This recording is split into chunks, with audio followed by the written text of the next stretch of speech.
इस बुलेटिन में हम बात करेंगे केजरीवाल वर्सेस लेडी ब्रिगेड की। शाजिया इल्मी और किरण बेदी, इन दोनों को तो आप जानते हैं आम आदमी पार्टी से ये जुड़ी हुई थी, लेकिन इस बार के विधानसभा चुनाव में तस्वीर बिल्कुल बदली हुई नजर आ रही है, जब ये दोनों महिलाएं अब केजरीवाल के ठीक सामने नजर आने वाली हैं।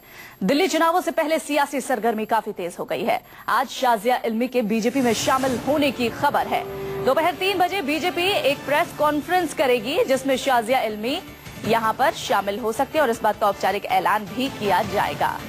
शाजिया इल्मी ने कल ही कहा था कि वो आम आदमी पार्टी को बेनकाब करना चाहती हैं। अहम बात यहां पर यह है कि शाजिया इल्मी ने आम आदमी पार्टी के लिए काफी काम किया है। आरके पुरम से ये इन्होंने चुनाव लड़ा था और काफी कम अंतर से ये चुनाव हार गई थी, लेकिन आम आदमी पार्टी के स्तंभों में से एक है शाजिया इल्मी। आम आदमी पार्टी की क्या स्ट्रैटेजी होती है ये उन्हें बहुत अच्छे से पता है। अगर आम आदमी पार्टी ने कोई स्टेटमेंट दिया है तो क्यों दिया है, ऐसी तमाम बातें शाजिया इल्मी को बहुत अच्छे से पता है। ऐसे में कल शाजिया इल्मी ने यह बयान दिया था कि वो आम आदमी पार्टी को बेनकाब कर देंगी, और अब खबर यह है कि आज पार्टी ने कोई स्टेटमेंट दिया है तो क्यों दिया है, ऐसी तमाम बातें शाजिया इल्मी को बहुत अच्छे से पता है। ऐसे में कल शाजिया इल्मी ने यह बयान दिया था कि वो आम आदमी पार्टी को बेनकाब कर देंगी, और अब खबर यह है कि आज 3 बजे जो प्रेस कॉन्फ्रेंस हो रही है उसमें शाजिया इल्मी बीजेपी में शामिल हो जाएंगे। गौरतलब है कि कल ही किरण बेदी बीजेपी में शामिल हुई हैं। ये भी पहले आप से जुड़ी हुई थी, और ऐसे में अब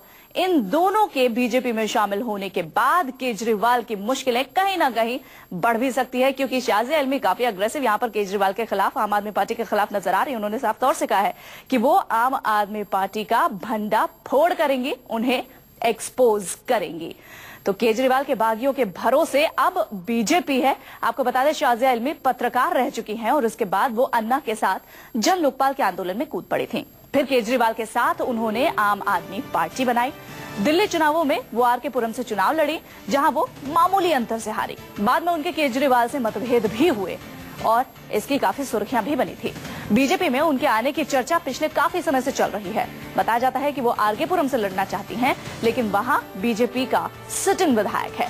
लेकिन अब साफ हो गया है कि किरण बेदी की तरह वो भी बीजेपी का दामन थामेंगे, और इस बात का औपचारिक ऐलान आज 3 बजे जो बीजेपी की प्रेस कॉन्फ्रेंस है उसमें किया जाएगा।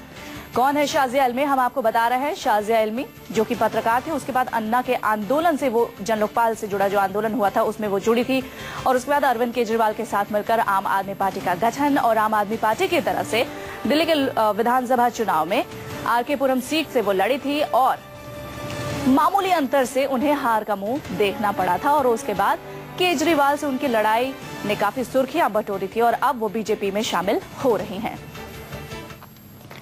बीजेपी के पास कोई और भी औजार नहीं जो केजरीवाल की सियासत को काट सके, इसलिए वो अन्ना के सहयोगियों को आयात कर रही है। ऐसा हम नहीं, बल्कि ऐसा कुमार विश्वास कहते हैं। यही नहीं, कुमार विश्वास ये भी कहते हैं कि अन्ना के आंदोलन को कमजोर करने में सबसे आगे किरण बेदी और वीके सिंह थे। लेकिन एक बात तो सच है, बीजेपी को बेदी में, दिल्ली में उद्धार का किरण नजर आ रहा है।